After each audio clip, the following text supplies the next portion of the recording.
Hi again, everybody, and another edition of First Person, sponsored by the Precision Strip Company in Minster, Ohio. Generations of service to that Auglaize County community in Minster and New Bremen, and as we talk about all the time, a great place to work. Whether you're starting a career or finishing one, they'd like to know who you are. Stop by, give them a call, see them in person, or check them out online with the address that's scrolling across the bottom of our screen. The Precision Strip Company sponsors of First Person on Press Pros magazine. Just about every college football program in America in the last 2 weeks finished their spring practice with their spring game, including University of Dayton Flyers. Rick Chamberlin, their head coach, is our guest this week. We want to talk a little bit about Flyer football, but first, Coach, let me say this. My own first experience and exposure to Flyer football last fall was a very good one. I know the season record-wise wasn't what you wanted it to be, but it was everything you told me it was be, and we certainly enjoyed our coverage. Hal McCoy and our weekly travel with the Flyers. It was a good time, and I thank you for that. Well, we appreciate you being there and allowing the folks in the Dayton area to be exposed to the kind of players we have at Dayton, who we're very proud of, Sonny.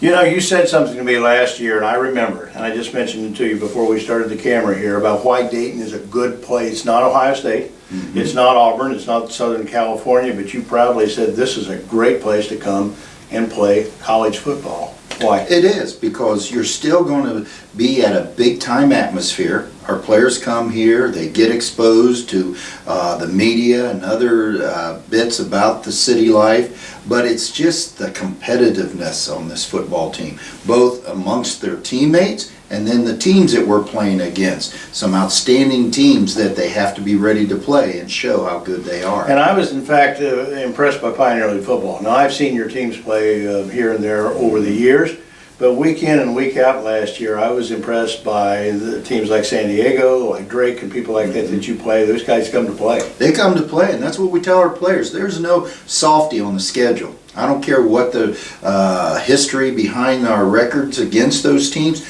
They're going to come in wanting to beat the Dayton Flyers, and they have the talent to do that. And that's shown in the last couple of years, the number of young men that's been drafted out of the Pioneer Football League. And I was going to make a point of that as saying as well, you proudly out in your lobby here have a picture of John Gruden and Chuck Knoll. Those guys are both alums at University of Dayton. But back in the day, when I was a Cleveland Browns fan and watched those old NFL games, the name Bob DeMarco, when Ken Coleman would come on and do the introductions before the game, Bob DeMarco from Dayton. We've had a long history of players in the NFL playing professionally and also playing in Canadian Football League, and maybe not every year we're going to have some player, but the last couple of years we've had players who have been free agents, and so there's talent here.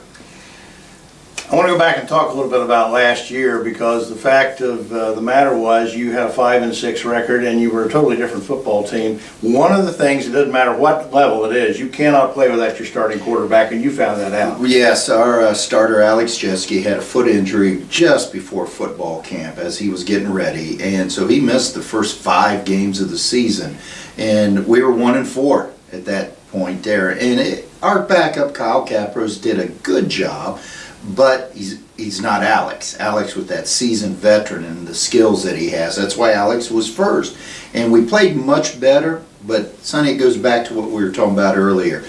We play such a competitive schedule. It comes down to a play here, a play there. Yeah. We'll either win it for you or you'll lose it. And unfortunately, the last season, we would lose those battles on those key plays. You know, you go back to what we just talked about as far as football, and I think maybe more than any other sport. Now, I'm sure basketball coaches would dispute this, or baseball, or respective coaches in different sports.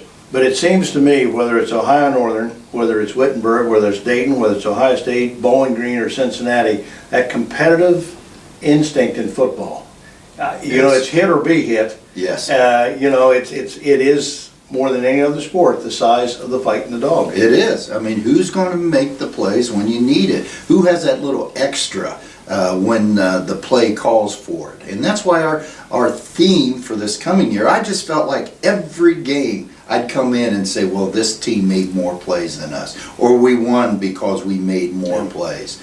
And so that's where that edge that you got to have those great seasons. You got to have that edge to make those plays. Looking forward to 2018 as we are with our coverage of Flyer football, and Rick Chamberlin is our guest this week here on First Person.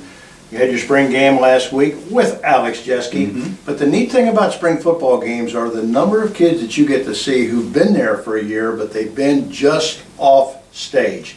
They're assimilating to the program, to the environment, to school at the University of Dayton. Now they came into your spring game last week in spring practice to make a statement. Definitely. I've always said, Sonny, spring practice, what it is about is, number one, competition at all the positions there, no matter what year you are, plus become a better football player. Yeah. That's all you're doing. And so now it's an opportunity for those freshmen who really didn't get a lot of exposure, a lot of work during the season. Now it was their chance to become a better football player and show us, can they handle that? And the fact of the matter is, I know you had to be happy with what you saw last week, albeit you only got to play a half because of the rain. But tell us a little bit about your spring game and what you saw that you really liked. What I saw, and I got to see it throughout the spring practice, Sonny, is that we have 9 starters back on offense, including Alex and our best running back, all-conference player, Tucker Yenger, and then along with Ben Gauthier up at the offensive line, and Matt Tunacliffe at receiver, Ryan Skabinski at receiver. We're going to score points. We really are. I firmly believe that our offense will score points next year. Our defense, inexperienced. We don't have as many back on defense there, so it took us a little bit longer, I feel, to get into the rhythm of things defensively. But I was very pleased with the way our offense was and the depth that we have at the offense, whether it's at running back or receiver. As you know, because I know you look at our site, we do a pretty good job in the fall, very comprehensive job of covering high school football and the GWAC, and certainly the Central Buckeye Conference, the Cross County Conference, and particularly the MAC Conference, the Midwest Athletic Conference. Those kids are going to watch this. They read about Dayton Flyer football and want to know, well, how can those people see me? How can Rick Chamberlin find out about me? And tell me a little bit about what your recruiting process is without scholarships. Our recruiting process is going to be very similar to the Ohio States, the Miamis. We get out this spring right now. We're going to be talking to coaches, getting films, getting recruiting services, giving us an idea of in our recruiting areas, and we got 8 coaches that go out and recruit different areas throughout the Midwest. Who are those players that have on right now on paper and on film those abilities to be successful here? Then it'll continue on through the summer at camps. It's very important for players to come to our camp, to go to other college camps, because we'll be there so we can see them in person now, what kind of skills they have. And then that leads into their season, in which then we're going to be watching game film throughout their senior year. And then by the end of their senior season, we'll have a good idea of that 90 to 100 players that we're going to bring in for a visit then. And I know this is fertile ground for you, albeit on your roster last year, you didn't have as many kids, local kids, that we see as in other years, but this is fertile ground for you. Oh, definitely. I mean, we want to keep the local talent here. And that's why it was so great to have Brandon Easterling from Fairborn, who came in and actually started a game for us and was on all special teams, and had outstanding freshman year for us. And we want to make sure that those players come here and help the Flyers win some games. Looking at your 2018 schedule, the one team that really stood out to me last year and made a great impression was that team from San Diego. Those guys could play. They can play. That's why they're always going to be towards the top. Each season when we do our coaches poll, it's going to be Dayton and San Diego up at the top. And a lot of people feel like it comes down to those 2 teams. But in reality, I feel like there's always about 5 teams in our conference that could win. But San Diego's been that team that has their tradition, great recruiting area. As you can imagine, out in California. Probably a lot of kids that fall through the cracks. There is, because there's so many players out there. The population is so much more. And so not all of them are going to get scholarships to UCLA and USC and San Diego State. So that leaves some players available for San Diego. And they're always going to be some of the best talent in our conference, the best size, and then Coach Lindsay and his staff, they know how to coach football too. We said it before at the beginning of this interview with Rick Chamberlin, a very pleasant surprise and a great experience for us last year. Hal McCoy will be back again this year to write Flyer football every Saturday, and everything else that we do to incorporate to make that coverage special on Press Pros. Thanks for your time. Thanks for this opportunity. Well, thank you for being with us.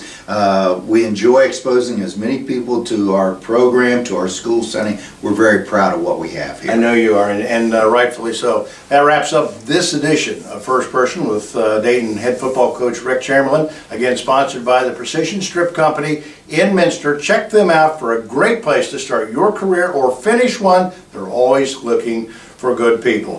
For our sponsors and Coach Chamberlin, thank you again for your support of what we do every week, every day, every month here on PressProsMagazine.com. And we'll see you again with another edition next time of First Person.